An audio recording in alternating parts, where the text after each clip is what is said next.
don't cheat your cleaners. Like, these are the people that make your world possible. So to cheat them or shortchange them, it's just not good business, in my opinion. So pay them a wage that makes them want to perform really well for you. This is episode number 26 of Short-Term Rental Success Stories podcast. Welcome back to Short-Term Rental Success Stories. I'm your host, Julian Sage.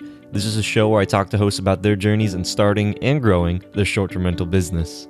My goal is that you'll be able to walk away with practical information that'll help you become a better host and learn how to scale your business. Today I had the honor of speaking with Rick Carlson. Rick hosts out of Kodaline, Idaho, and owns 2 duplexes, managing a total of 4 units. Rick, being a real estate agent, host, and cleaning company owner, shares his experiences in managing these 3 different aspects of the business that allow him to be a full-time entrepreneur. Rick shares a lot of really great information all about his experiences in growing a cleaning company and finding reliable cleaners. So we had a 5-star review come in on iTunes from SZGGZ, and they said, "My wife and I are realtors who own rental properties, several of them, and that they've been studying a lot about getting into Airbnb for a while, but they started listening to this podcast and they learned about Airbnb rental arbitrage or the subleasing model, and they had so many ideas from the guests that they said they felt comfortable enough to ask one of their clients if they could rent out their condo and turn it into an Airbnb." They go on in the review, but long story short is that they listed their property on Airbnb, and in only 2 weeks they had 9 bookings. They said it's been a lot of fun, and we're looking forward to getting another one and another and another, and yeah, that's so awesome. So congratulations. I am so happy for you that you are part of the Host Nation, that you're growing and learning, and really that all of this content, that all of these tips and tricks and awesome interviews, that they are helping you. So thank you so much for leaving that really nice review. That really does make my day. So if you are a host, you know how important reviews are, guys. So please go on over to iTunes and leave us a review. Let us know what you like, and if there's something that you want us to improve, feel free to send us a message and let us know how we can improve. I wanted to share with you guys a tool that I've been using that has really changed my business. It has saved me so much time, so much headache, and has really taken my business to another level because it just saves so much time and looks professional, and that is Acuity Scheduling. It's a tool that it's a scheduling software there. I can actually input times where I'm working or when I'm not taking calls, and I can set my schedule for the week or for the month, and it's super easy and convenient for me to change it. And what's really nice is that when I send this to people, now we don't have to do that awkward dance of, hey, what time's available for you? Oh, I'm working, blah, blah, blah. So I love the scheduling capability of Acuity, and it really just makes everything look so much more professional because I can actually create direct links for different types of purposes. So if I'm doing the podcast, I can send a podcasting link and I can have like questions related to that. And if I'm doing like a real estate, so like with short-term rentals, and I have a client that I want to talk to, I can send them a direct link and I can either have questions or not have questions. And it's very customizable and works really well with my business. And for anybody that is in the short-term rental space, if you are taking on rental arbitrage clients or co-host clients, anything like that, it does help to be able to coordinate. So if you want to support the show, then go on over to shorttermsage.com/Acuity. You can try it out, see if you like it. If you don't like it, cancel it. But it has really made my life a whole lot easier, and I know that it will yours, and that's why I am sharing this with you today. With all that being said, on to this week's conversation. Hey, welcome back, Host Nation, to another episode of Short-Term Rental Success Stories. In this episode, I have the special honor of speaking with Rick Carlson. Rick, if you please wouldn't mind introducing yourself to the Host Nation and letting us know who you are and what inspired you to get into short-term rentals. Hello, Host Nation. Rick Carlson. I am a father of 2. I am a full-time practicing realtor, mortgage loan officer, and then I own a couple other small companies as well. And what got me into Airbnb is I had originally bought a duplex back in 2014, lived in it, and then the duplex across the street, after 4 years of her putting on the market multiple times and not selling, she finally sold it to me. The bank knew they committed to the loan, knew how much money I had, didn't want to give me the loan. They required that I put down 90% of the cash on hand that I had, thinking that I would back out, but I'm a horrible quitter. So I just moved forward. I'm like, we're doing this. So I closed on it. I'm sitting on my front porch, and in 5 weeks, I have 2 house payments due and I have no money. And I'm like, okay, what can I do? And here in Coeur d'Alene, up until last year, we had a full Ironman, which was a very sought after race within the Ironman community. And so we were about 3 weeks away from that. And I thought, you know what better way to generate some quick cash to make this house payment that I have coming up. And so I literally took my clothes in my junk drawer and I went across the street and I slept on the floor for a good month until I could afford to buy a bed. And that's how I got into Airbnb. It was strictly out of necessity. And my first year I had a really short season because we're very seasonal here, and went to got that done, and then ended up finding a winter renter by the grace of God, and then moved into my second season. So now I'm in my third year of Airbnb, and things are going really well. And I feel like I've finally found my feet and got it figured out. I'm a slow learner apparently. So You're not sleeping on a pile of clothes anymore, right? No, yeah, I'm not sleeping on a pile of clothes. Yeah, it's kind of hard to date when you have no furniture in your house, and people are like, the girls are like, what are you doing? I'm like, no, you don't understand. I have a full house. I have nice stuff. It's just not here. It's always funny. We've had some guests on the show, and they're homeless, but they own them. They have like a bunch of properties, but they just don't like have like an official home that they like reside in. They're just kind of bouncing around. So I think that's pretty funny. Yeah, this coming summer, we're in the process of looking for a new house, and I'm trying to, because the house I'm in now, I'm still living in the new duplex.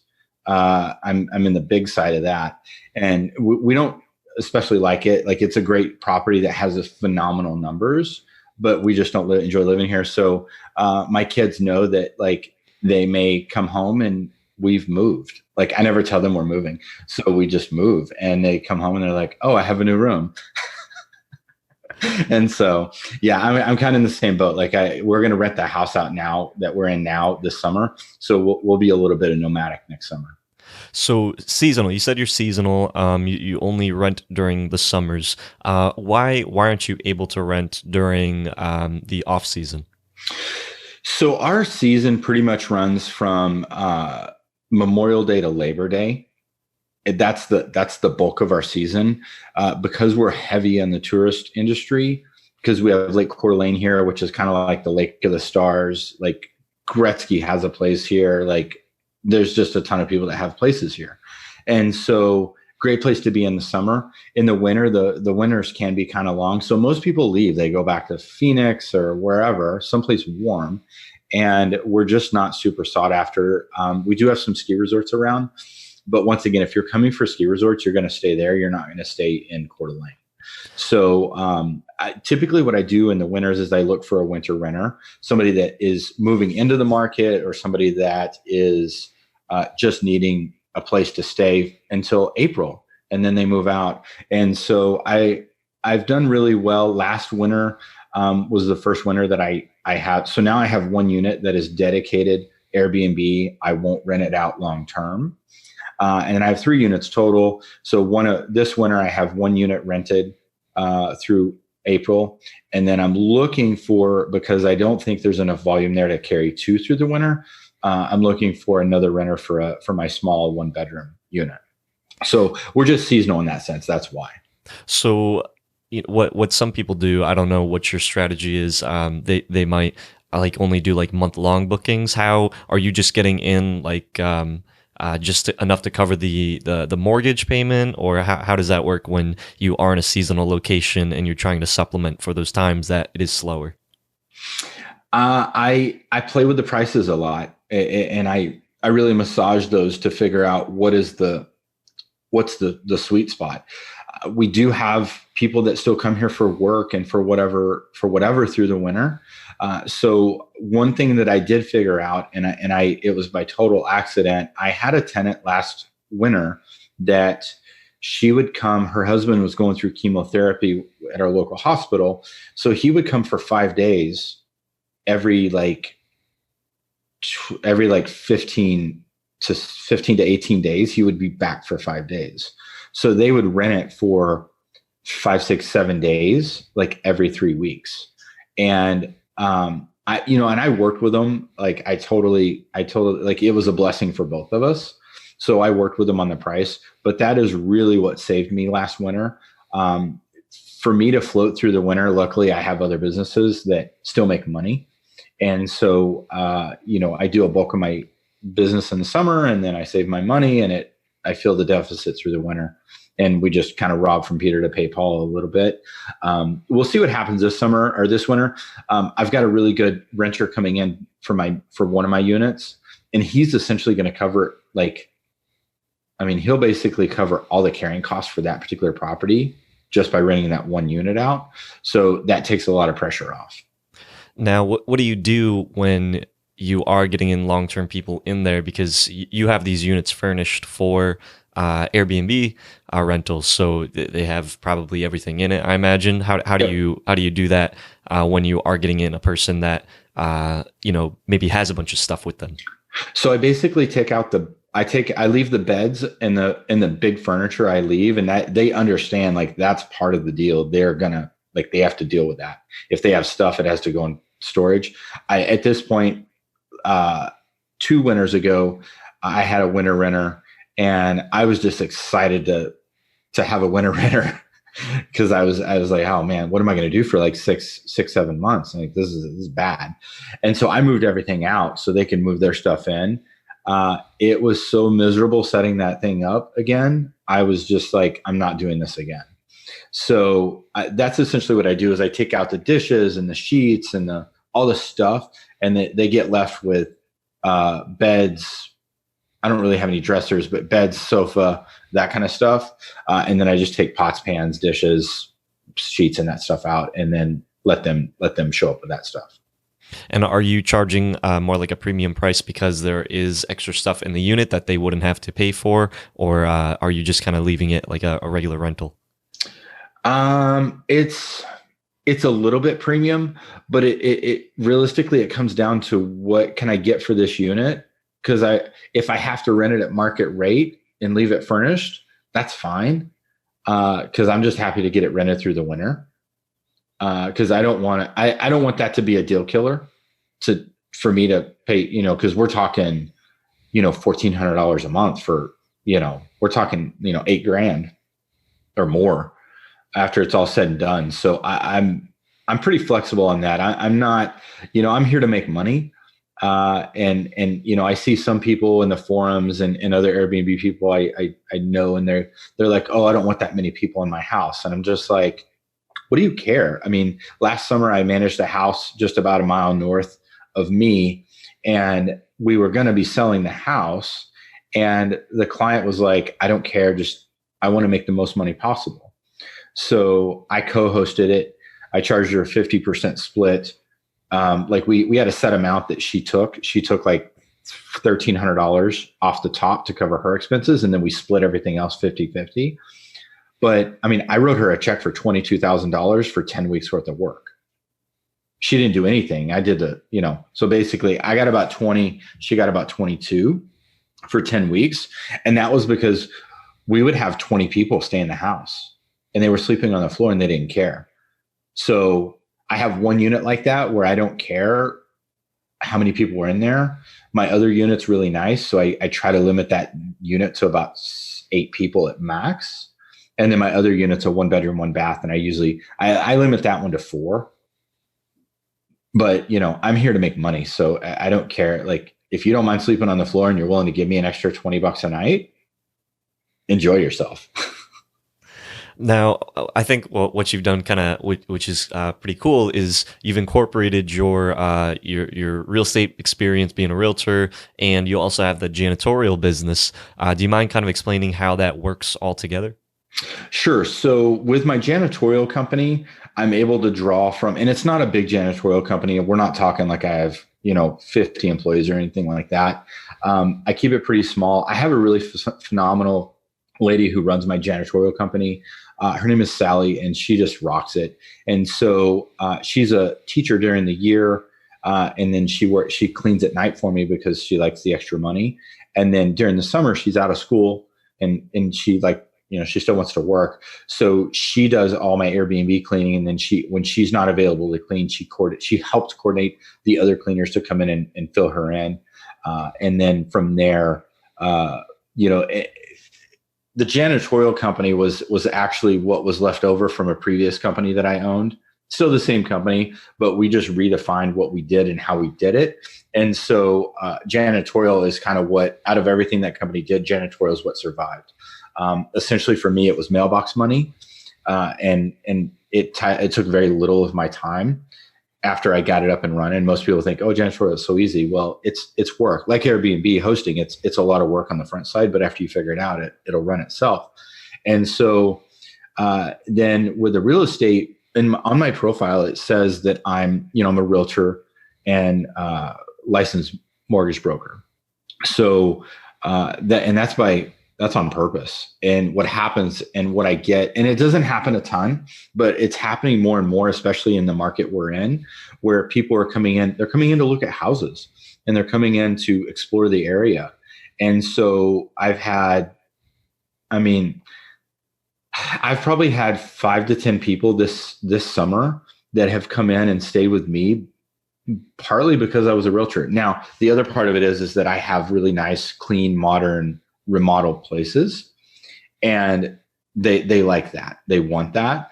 But for some of them, the deciding factor was, hey, this guy's a realtor. We don't know anybody, yada, yada, yada. And so then we chat and, sometimes it generates business and sometimes it doesn't. It's just another fish in the line as a realtor to give me an opportunity to maybe find clients that need help that otherwise wouldn't have access to. And is the janitorial business, are you running that all year long, or is it only the summers? Yeah. So the janitorial business is actually pretty cool. While it is hard work, once you get it up and going, it's the same month in, month out. We do a very specific niche. We do large facilities. And so, because like most janitorial accounts, you're there for like maybe an hour and then you're on to the next one. You're on to the next one. Well, I don't get paid for drive time. My people are my contractors who clean for me. They get paid by the clean. So I figured out, okay, let's go get big facilities. Let's make the numbers work for everybody. So when they land on a facility, they're usually there for, 3-4 hours. So they make per capita, they make more money. And I've got a pretty good deal worked out with them. So they're really happy. They're not going anywhere. It works really well for them. They can just show up, do their job, and go home. And boom, it's good. So, for me, I have the relationships with the facilities, and they trust and know that my people are good because I pick them. And I don't hesitate to replace somebody if they need to be replaced. And I've shown that to them. And one of my accounts said, listen, I could have fired you, but then I'd have to go find a new janitor. I'd rather keep you and let you find the new janitor.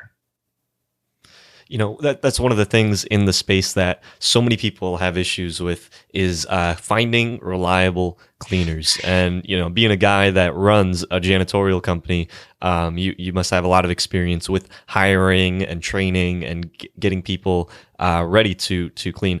What is your process for finding and then getting cleaners to be able to work with you?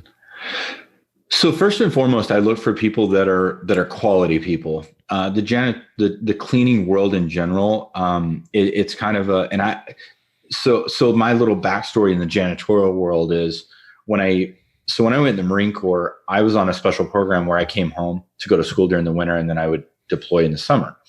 And so when I came home for the winter, I was like, oh, I need a job. And I'm like, and I see all my friends and they're working like $6 an hour jobs. This was back in like 95. And I figured out that I could go clean toilet, scrub toilets and clean offices for like 4 hours a night. And I would make exponentially more money than they were. So I'd work 20 hours a week and I would make more money than they were making 40 hours a week. And I got to go to work when I wanted to. It just had to be done in that night. Like it seemed really good to me. And I don't mind working. So that's how I started the janitorial company. And then, over the years I got out of it and I was done with it. And then I got back in it. And then I had another company and, everything just kind of tied together and came back together. And so, but the cleaning world in general is, it's really people that are working really hard for the money that they make. And most people, they do it for a limited amount of time and then they get out. And then you've got the other half, like that's what they've done their whole life. So you've just got to be careful with some of the people you get. And that's why I look for the really great people. Like I want to know that you're a great human first and foremost, for multiple reasons. But it's that's the biggest thing. And then basically looking for that ideal person that it fits their niche and they're going to be with you for a long time. And I've just been doing it for so long. I kind of have an idea of like, oh, they're going to leave me when the next best thing comes along. And if you're on my inner circle per se, it's everybody that works for me in some form or fashion. They started out with me making 10 or 12 bucks an hour. And now they all make exponentially more than that. So I'm very much, you got to pay the piper before you see the land of milk and honey. And and those are the people that I want because I know they're with me for the bigger purpose, not just here to make $1. So that's the biggest thing. What have you found for finding reliable cleaners? Like, what is your process of like with the advertising or the sourcing? Where are you pulling these cleaners from for your business? So when you find, what I found is most great cleaners, because I only hire great cleaners, most great cleaners, no other great cleaners. So when I have a need or an opening, usually that's being drawn from their circles. And then because you've got somebody that you've taken care of, they love working with you and they want their friends to have that same thing. And then they know that they make more money with me than they make anywhere else. So they'll bring you good people as well. So, when you hold the card, so to speak, of a great situation, everybody wants a piece of it. So I would say generally you're looking within, as we roll out. So the name of the new company is Vacation Clean. And as we roll out Vacation Clean, we're going to be having a vetting process in order to find those great cleaners and really ensure that, quality people are coming into your Airbnb and turning it over and resulting in a finished product that you would deliver yourself. And can you give a rundown or some of the key things when you are doing that vetting process? What are you highlighting? Absolutely. So we look at, so we look for references. We look for, we do background checks. We want to make sure that the people that are coming in. So like one of the instances is let's say you're a brand new cleaner, we're not going to send you into a 5,000 square foot turnover. Like that's going to be a disaster. So you have to be a certain level of cleaner to get you have to be a proven cleaner in order to get into that next realm of clean, which obviously you make more money. So being in the business, I understand like, a new cleaner that's only cleaned 1 bedrooms walks into a 6-bedroom house. It's going to take them twice as long as it would somebody who's used to cleaning 6-bedroom houses. So, once again, it's just looking, and then I would say communication is vitally important. If they don't know what you're wanting, they can't deliver it. And that's that simple. Checklist and manuals, those go a long ways too. Pictures. And with your cleaners, do you typically find it better because if you have a cleaning job, are you contracting that out and just giving them a portion, or are you training people in-house and making them like W-2 employees, giving them benefits with maybe a lower pay? How does that work with cleaners? I'm an advocate for entrepreneurship. So I decided about 2 years ago that I was done with employees. So I fired everybody. And then everybody of the people that I really enjoyed working with and that were great, I guided them down the road to being self-employed. And so the people that I have, they're all contractors. They all work for other people, not just me.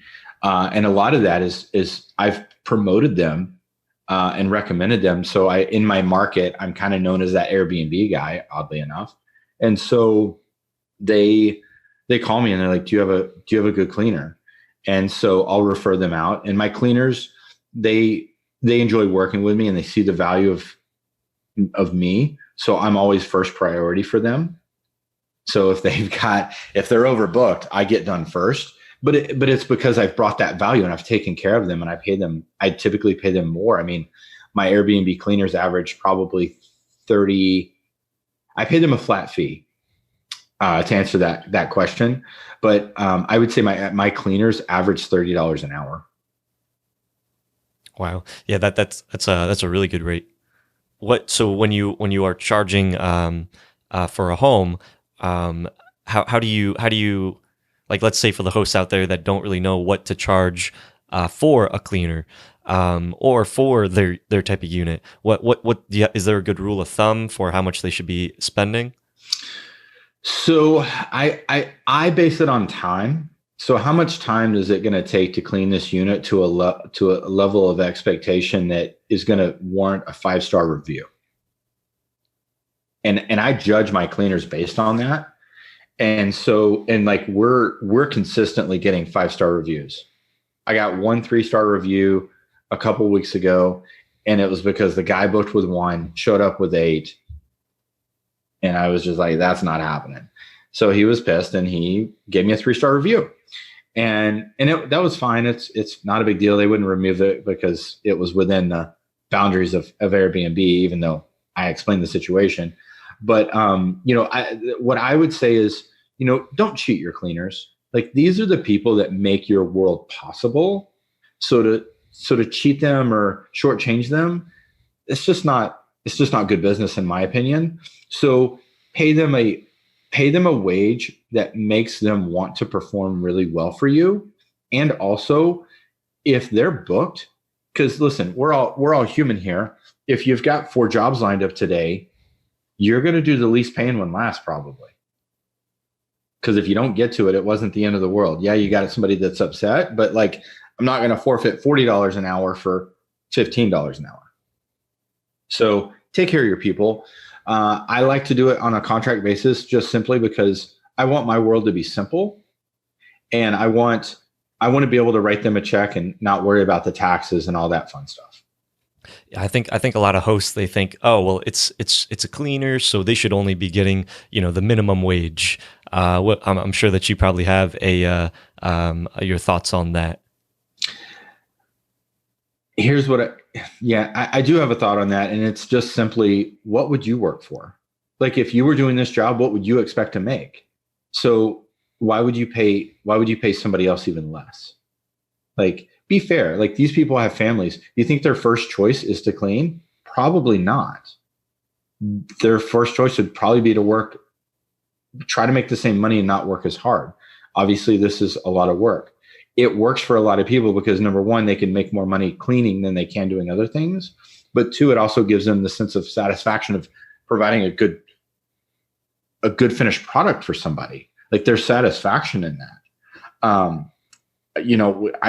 I've owned multiple carpet cleaning businesses over the years. And the beauty of that business is you see the instant results.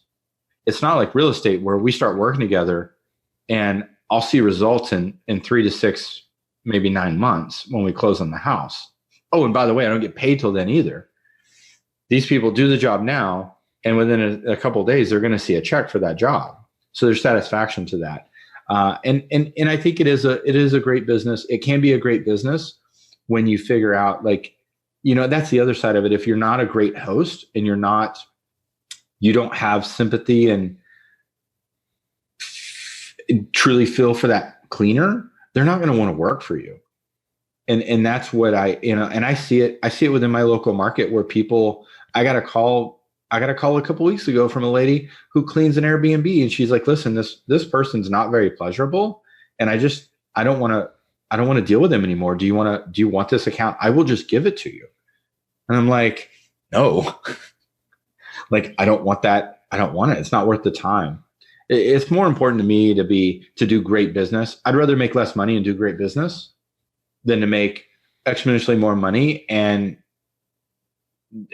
just be known as, there's somebody locally that is, most people don't realize he's worth probably $25 million. but he's done it because he owns every slum apartment complex in town. Like, is that really how you want to make your money? No, that's true. That's you have to treat the people that are working for you. What would you say are some of the key things for being able to find and maintain those cleaners? Because a lot of hosts have issues with like a cleaner. They'll just leave, or maybe they don't like the inconsistent schedule. How do you maintain someone that is flexible? So for me, it is a matter of helping them build their business so they're not solely reliable on me. So I have one gentleman who contracts with me. He's actually a retired janitor, and he wants to get out of the house. By the grace of God, him and his wife have been married for like 40 years, a little over 40 years. And he needs to get out of the house because he just retired like 2 years ago, or not even 2 years ago. And he's like, I can't sit at home. So most people don't leave you for money. They may say they're leaving you for money, but most people don't leave you for money. And they leave because they're not appreciated or valued. So when you bring that appreciation and value and you really make them feel good about working for you and you truly appreciate them, I'm not saying fake it, they're going to want to see you do well and see you, really excel. And I think as a cleaner, if you think outside the box, so like the lady who runs my janitorial company and who runs my Airbnb cleans, while she may be a niche person, I know multiple Airbnb hosts who have somebody like Sally who essentially runs their Airbnb. I have one friend who lives locally. She has an Airbnb like 4 hours away. It's a huge house. It's just short of an event center. It's a small winery, basically. It's a vineyard. And she charges a $250 cleaning fee, and she gives all that money to the cleaner. The cleaner's in there almost every day for some reason or another. But this woman's probably making $2,000 a month, and she's maybe working 20 hours a week at most. And this woman loves her. They love each other, and like it works because she's valued. Now, could she pay her less and still get the same finished product? Yes. But is that woman willing to go over there at 9 o'clock at night if there's an issue? No. So pay them what they're worth, and they'll take care of you. No, and then create other opportunity for them to fill in the gaps. And once again, that you're just bringing more value.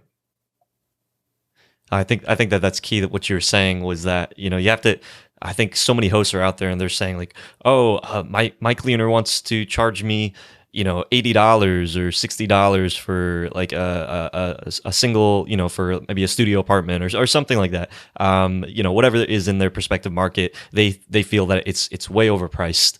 And that's probably what the market rate for cleaners is going, but they would rather find someone that, is coming, from like, let's say just like doesn't speak a lick of English and, is willing to work for anything. And they just want to give them like, under the minimum wage and expect a 5-star cleaning. But do you think that that's even possible?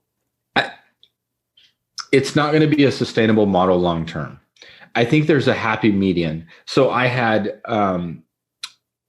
we were looking for a fill-in person when Sally was unavailable. And we had reached out to one mutual friend who cleans, and she was wanting $150. And I'm like, this is like a 60 to 90 minute clean, maybe even less if just one person stayed in the unit. At worst, it's a 90-minute clean because it's a 3-bedroom, 1 bath. It's not super big. And I just nixed that off. I think there is something to be said. Most of these people, they're tarnished just the same. Like, you've had bad luck finding a cleaner. They haven't had the best luck finding a good person to clean for. So if you just sit them down and say, listen, this is like, you should know as a host, like how many turnovers do you have a month? Like Sally's making bank. Because on some days, like today, I have two turnovers. Yesterday, I had 3 turnovers. So there will be multiple times a week that I'll have like 3 turnovers. They're making 33 if they have 3 turnovers in one day. Now, all 3 of my Airbnbs are like literally across the street from each other. I have a duplex with 2 units, and then right across the street, I have another unit. And then next summer, I'll have 4 units, and they're all going to be right together.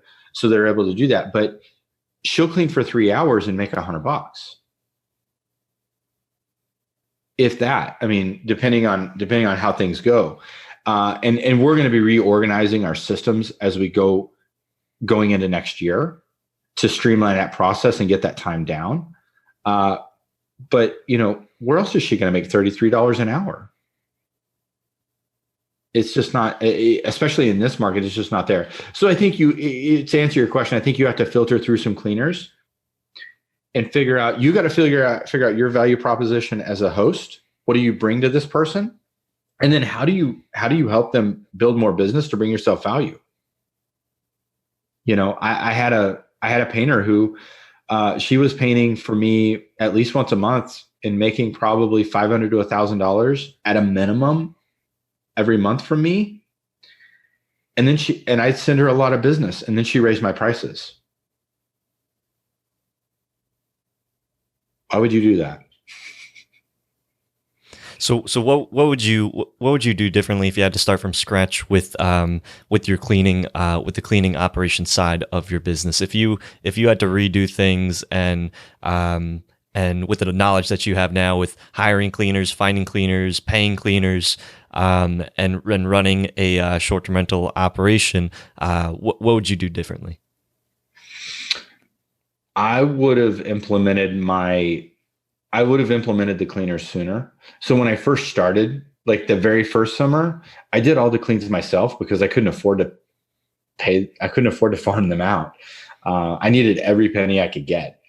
The problem with that is, if you're one of those people that's good at a lot of things, you end up not being great at anything. And so where I'm like, okay, like right now I'm renovating the exterior of the duplex across the street. Well, they want, they want $10,000 for the roof or more, and it's $1,500 worth of material. I'm like, okay, I can do that. Like I'll just spend 3 days up there and save myself, $8,500. And I was like, well, I'm not going to make $8,500 at work in the next 3 days. So that makes sense to me. So I think that you just need to figure out what your core is, and you hire everything else. And so for the cleaning world, I would have hired somebody sooner. My cleaners at the time when I first got an Airbnb, there wasn't a lot of availability for them during the day. So I was a little limited there, but I would definitely hire that out sooner. And then I would just say scale, get that first one under your belt, and then get that second one as soon as possible. If that's your model, if you're in this business to make money, then you should be scaling quickly. Figure the first one out, get the second one in, figure that out, figure them out together, because multiple is a much different situation. My girlfriend's like, I don't understand how you do it. And I'm just like, to me, it's just, that's how my brain works. It just happens. And then once again, once you're scaling and you're making money and you have the money to pay, then it feeds in.